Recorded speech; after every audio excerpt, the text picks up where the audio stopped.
Traditionally, even before we joined the EU, and right back to the 40s and 50s when we were exporting cattle on the hoof, it was plainly obvious that the small Irish market couldn't support the agriculture that was there. So as the 50s and 60s developed and passed by, Ireland and the government in general became, I think, far more aware of the markets that existed outside Ireland, into the UK, and then further beyond.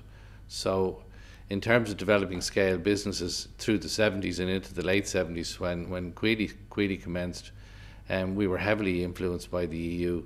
What it has to do with is your relative position in being able to supply a market, i.e. price and quality.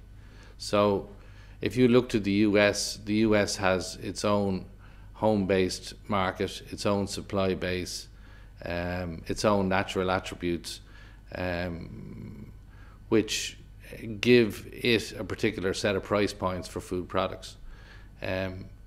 Europe has, both in terms of currency, in terms of pricing, in terms of lack of duties, in terms of free market, all of those things are without doubt pluses that are valuable pluses.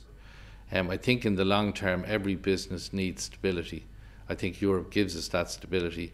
I think every business needs the most competitive platform to operate from. I think Europe gives us that in terms of the cost of money, in terms of our access to European agencies, in terms of our credibility even outside the EU and being able to bring the EU to bear.